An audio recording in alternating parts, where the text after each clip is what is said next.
Hi, I'm Randy Robison. This is Life Today TV, and man, we're going to talk to somebody who is in a ministry field that most of us would probably be afraid to be involved with. Brenda Spahn is here. She is the Miss Brenda in Miss Brenda and the Loveladies, a book that is available right now. Miss Brenda, glad to have you up here. Oh, so glad to be here. Thank you so much, Randy. So you work with some of the hardest cases in society, women in prison and released from prison. Yes, it was kind of an accident.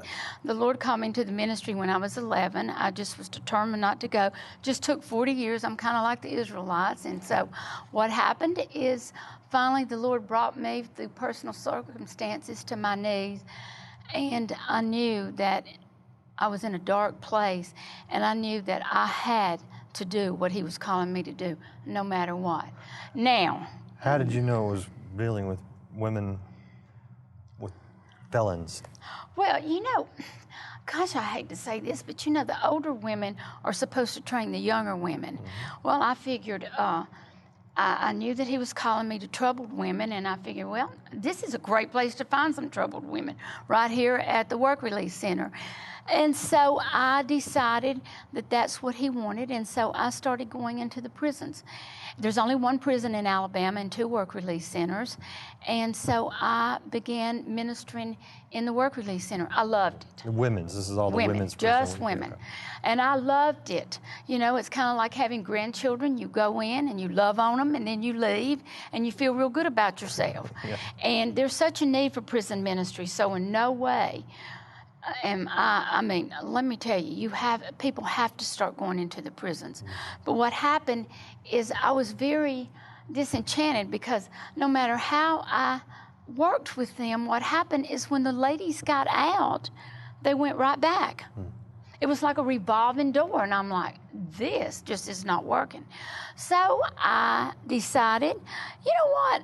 I think I could do something better than this. So I went to several people I knew to try to get them to do it and me just to teach, and they didn't want to. They like I was crazy. So I went to my church, and they thought like I was crazy. And so I said, you know what, that's okay. That's okay. I got this older home, and it's a very large home, and we were going to be moving because it was so large. I talked my sweet husband into say, you know, let me have it, you know, and his answer is, you want to bring prisoners into it?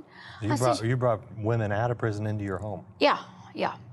And so, but I wasn't living there, but I hired a house mom and a van driver and a cook, and they were all called by God.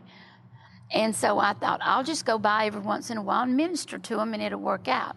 Well, the state of Alabama finally sent me the 7 first women, and they got there, and the house mom immediately turned in her resignation, the cook and the van driver. What kind of women did you get? Oh, the first 7, well, you met Shay earlier, and the first 7, Shay was the meanest. She was like the leader of the pack, and I wanted to quit too, but there was no one else. I looked hard. So these people, these weren't women who had shoplifted at Walmart, right? No, these were not shoplifters at Walmart. No. Of those first 7 women, there was like almost 100 years of prison time between them. For what? Assault with a deadly weapon, manslaughter. Oh, no. Trafficking. I mean, we're talking about some... The worst of the worst. Yeah, and I thought I was going to be getting a few bad check writers. And I like, oh, Lord, this is not what I had in mind. You know, and at some point you've got to decide, are you more afraid of doing what you're afraid of, or more afraid of displeasing God? Yeah. So that day, the first day, I was more afraid of what I was doing, but there was nobody there, so I thought, well, I'll just have to do this. And so what happened is the 7 women turned to 40, and then it really got difficult. You know, I had the neighbors up in arms. Oh, I guess so. Oh, and I'm on 9 acres in the middle of nowhere. I thought the church, I thought all the neighbors, I thought everybody was going to embrace and say, what can we do to help you, Brenda? But that's not what happened, Randy. So what did you do with all these women? I loved them. My daughter was with me. She loved them. And they went from being those women to being my women. God's princesses, you know. And the more other people would come up against them and come up against what I was doing when I knew I was in God's will, the more determined I became. I don't know how to explain it. At some point, you have to say, okay, I'm in this for whatever it takes, Lord. And I just decided I was in it for whatever it took. Well, on a practical level, what were you doing? Were you doing Bible studies? Were you doing work mentoring? No, I originally started the program right there in the home. I would be like in one room, and I would say, Lord, what do they need? And I would call them all to the library to teach. And I did the program that way. I taught them simple skills. My first trip to Walmart, you have to read it in the book. I'm not going to tell you. It's a great story. But that first night at Walmart is kind of when I fell in love with them. And I knew that the Lord was calling me to this. It was a real eye-opening. I don't know what I thought. I guess I thought they were going to get off the van with the suitcase full of great clothes. They got off the van with nothing but $10. And some of them forgot to get the 10. You know, and I mean, it was a rough start. But let me tell you, the Lord saw us through. And now we're in an old hospital, 400 women and children. And that's another thing. I told the Lord, I really thought I had him straight on that. I said, Lord, I will never have children in this program. Now we've got about 130. You know, he doesn't listen to me. He clearly dictates the path of this center. His hand is on it.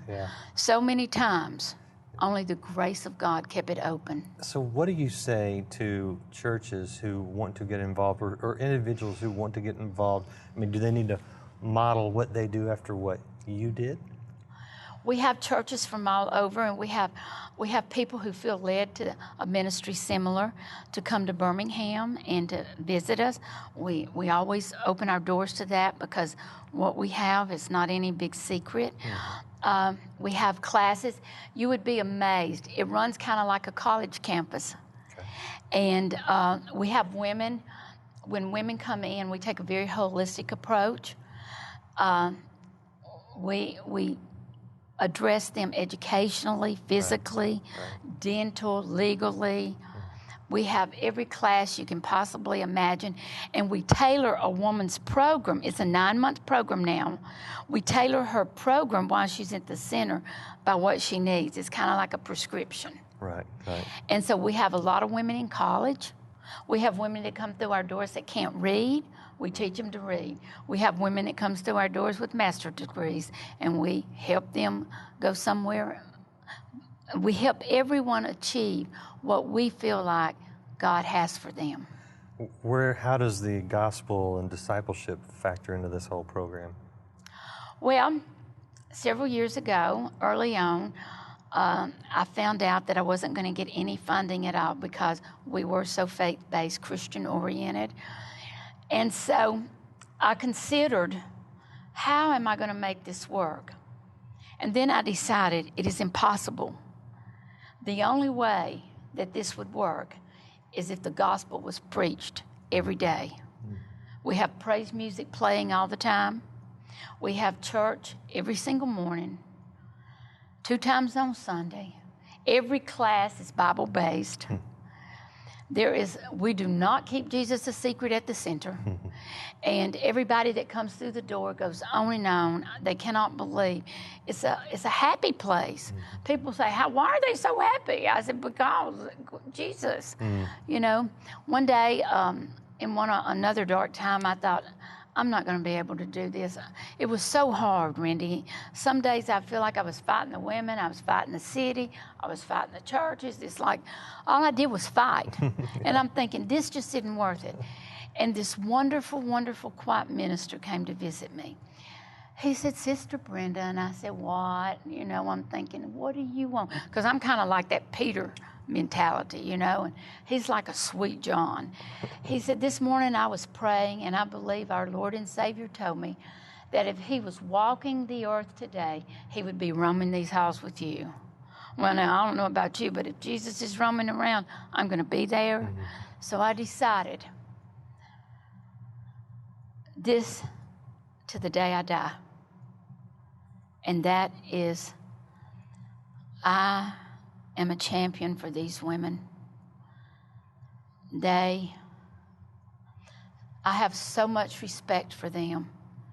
Let me tell you, I have women who were molested by their daddies. I was an only child. My daddy thought I was the greatest thing in the world, and thankfully nobody told him different. But they have been abused their whole life, and they can still find Jesus. And when they find him, it is the most wonderful thing. They'll come through the doors, Randy, and I'll think, oh, that woman can't be helped. I'm still human, you know. That woman can't be helped. I'll see in about 2 months, and I'll start looking for that woman, and I won't be able to find her, and I'll look her up on the computer. Totally different. See, that transformation starts on the inside, but it comes through on the outside. It is the most remarkable transformation of people you've ever seen. What, and a lot of those stories are chronicled in your book. The first 7. The first 7. Uh-huh. What has this done for you? Given me purpose. Do you know there is nothing like crawling up in that nail-scarred hand and knowing you're in the destiny that he has for you. When I was a little girl, I used to have all these big ideas, you know, of what I was going to do. And I thought I had accomplished a lot of it. And it was so fleeting, it could have been taken in a day. And let me tell you, I know now what true happiness, what destiny means.